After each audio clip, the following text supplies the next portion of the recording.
वालेकुम, कैसे हैं आप सब? उम्मीद करता हूँ आप बिल्कुल खैरियत से होंगे, ठीक-ठाक होंगे। लास्ट वीडियो में हमने कवर किया था कि what is programming language, what is computer program and what is syntax and semantic.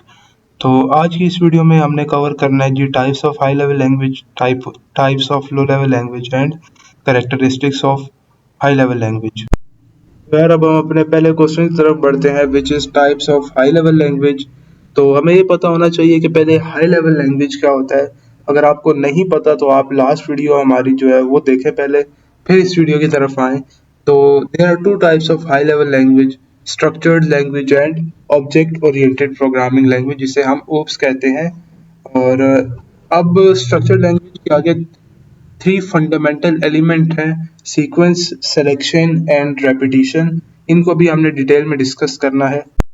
हम स्टार्ट करने जा रहे हैं जी टाइप्स ऑफ स्ट्रक्चर लैंग्वेज, जिसमें सबसे पहले नंबर पे आता है सीक्वेंस।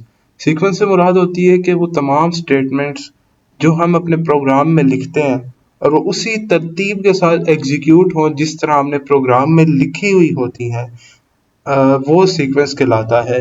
यानी कि हमने लिखा है प्रिंट एफ के अंदर लिखा है सी में, प्रिंट एफ के अंदर लिखा है जी प्लीज एंटर टू नंबर्स, और स्कैन एफ में लिखा है जी कि आप चले अब दो नंबर ऐड करें।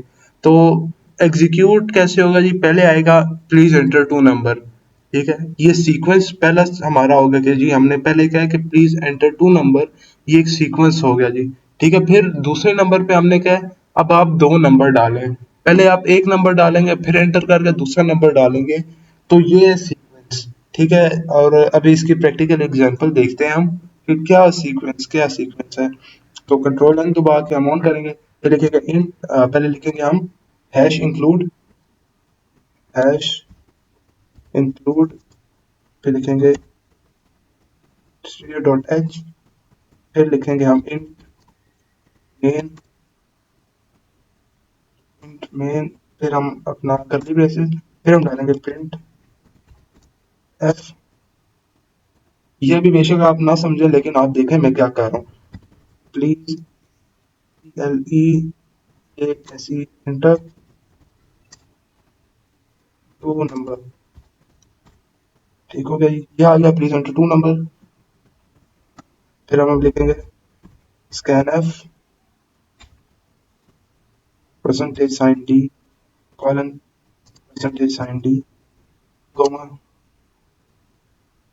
ए कोमा बी, ठीक है।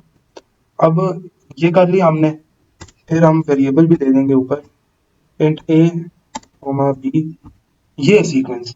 पहले हमने वेरिएबल दिया, वेरिएबल का एक वेरिएबल ए है और एक वेरिएबल बी है, फिर हमने प्रिंट एफ लिखा, ठीक है, कि प्लीज एंटर टू नंबर, ठीक है। ये आ गया एक, पहले नंबर पे ये आ गया, दूसरे पे स्कैन एफ लिखा जी, पहले ये एग्जीक्यूट होगा फिर ये एग्जीक्यूट होगा, ठीक है।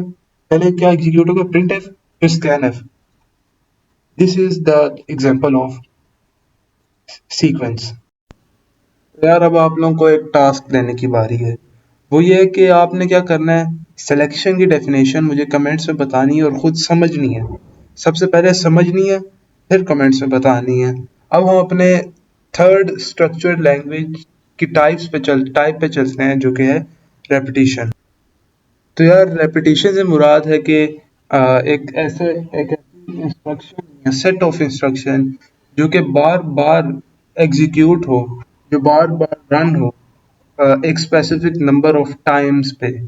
तो एक और बात इसमें एक एडिशन होता है कि जो रेपिटिशन है वो लूप भी कहलाता है। तो उसमें क्या होता है कि इसमें भी कंडीशन लगती है, जैसे सिलेक्शन में कंडीशन लगती है, सीक्वेंस में कंडीशन लगती है, वैसे ही रेपिटिशन में भी कंडीशन लगती है। तो ये आपको पता होना चाहिए। यार अब हम आते हैं अपने सेकंड क्वेश्चन की तरफ, जो क्या है types of low level language. तो यार लो लेवल लैंग्वेज अगर आपने डिटेल में पढ़ना है, डिटेल में उसकी नॉलेज चाहिए, तो आप पिछली वीडियो देखें। इसमें हमने जो है types of low level language को कवर करना है। तो असल में लो लेवल लैंग्वेज में की दो टाइप्स हैं, फर्दर दो टाइप्स हैं, ठीक है, machine language and assembly language. इसको शायद मैंने पिछली वीडियो में भी कवर किया था लेकिन डिटेल में नहीं। इस वीडियो में अब हम डिटेल में इसके बारे में पढ़ेंगे, तो वीडियो को स्किप ना करना बिकॉज ये बहुत इंपॉर्टेंट है समझना कि मशीन लैंग्वेज और असेंबली लैंग्वेज होता क्या है? अच्छा, मशीन लैंग्वेज होती है जो कि डायरेक्टली समझ आती है कंप्यूटर हार्डवेयर को, जो इंसान को तो नहीं समझ आती, लेकिन कंप्यूटर हार्डवेयर को डायरेक्टली समझ आ जाती है।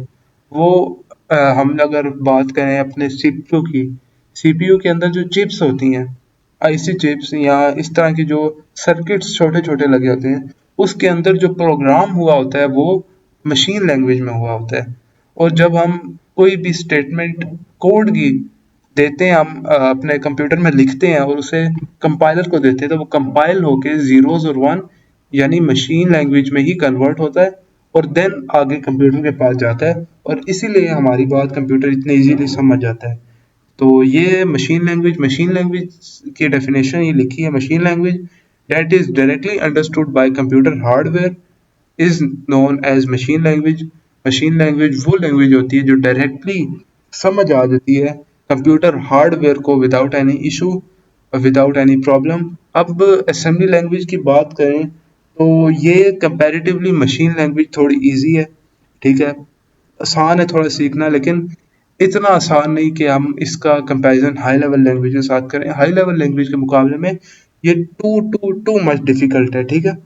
Assembly language consists of symbolic code or abbreviation known as menominee। ये इस तरह कोई नाम है इसका, ठीक है, menominee। It is developed to make programming life easier, ठीक है। तो ये बनाई गई थी एक प्रोग्रामर की लाइफ इजी करने के लिए, ठीक है।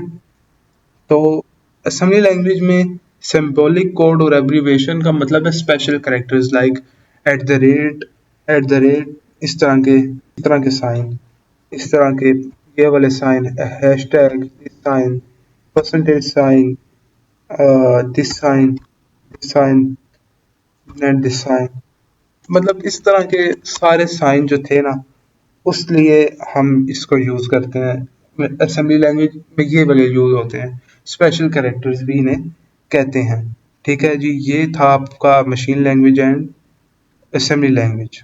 तो ये अब हमारा लास्ट टॉपिक है which is characteristics of high level language. अब हमें पता होना चाहिए कि हाई लेवल लैंग्वेज को हम यूज क्यों करते हैं, उसके क्या कैरेक्टरिस्टिक्स हैं, ठीक है। तो अब characteristics of high level language की तरफ आते हैं। तो सबसे पहला एक बहुत बड़ा फायदा है कि जो हाई लेवल लैंग्वेज है वो मशीन पर डिपेंड नहीं करती।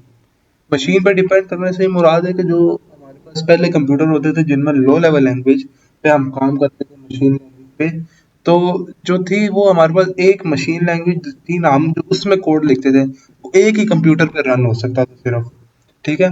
अब जो हम वेबसाइट्स यूज करते हैं वो तो हर तरह के लैपटॉप, हर तरह के कंप्यूटर में चल जाती है। हर लैपटॉप, हर कंप्यूटर दुनिया में जहाँ जाओ उधर चल जाएगी, ठीक है, आपकी वेबसाइट। तो ये बात होती है कि वो अब मशीन डिपेंड नहीं करती, मशीन पे अब डिपेंड नहीं करती। पहले जो मशीन थी हमारे पास लो लेवल लैंग्वेज में, तो जब हम लो लेवल लैंग्वेज में कोड लिखते थे वो हमारा मशीन पे डिपेंड करता था कि मशीन कौन सी है आपके पास, ठीक है। और अब दूसरा जो हमारे पास है, program written in high level language must be translated into machine language. जाहिर सी बात है ये जो प्रोग्राम्स हैं जो हम हाई लेवल लैंग्वेज में लिखते हैं, ये उनके लिए बहुत ज़्यादा कंपलसरी है, ज़रूरी है कि वो लो लेवल लैंग्वेज यानी मशीन लैंग्वेज में कन्वर्ट हो, ट्रांसलेट हो, ताकि हमारे हार्डवेयर को समझ आए। अब जो हम कंपाइलर यूज़ करते हैं, सी प्लस प्लस यूज़ करते हैं, उसमें कंपाइलर होता है। कंपाइलर का ये काम होता है कि वो क्या करे कि जो हमारा हाई लेवल लैंग्वेज में कोड लिखे उसे लो लेवल लैंग्वेज में कन्वर्ट करे, ठीक है। और वो पूरी स्टेटमेंट को करता है कि लो लेवल लैंग्वेज में कन्वर्ट, ठीक है। तो अब तीसरा पॉइंट है the process of finding and removing error in program debugging is easier in high level language. तो अब क्योंकि पहले जब लोग, मैं खुद जब करता था नोट पैड पे प्रोग्रामिंग, तो क्या होता था कि उसमें ना कोई डिबगर होता था ना कोई कंपाइलर होता था, तो एरर ढूंढने में भी 2-2 घंटे, 1.5 घंटा लग जाता था।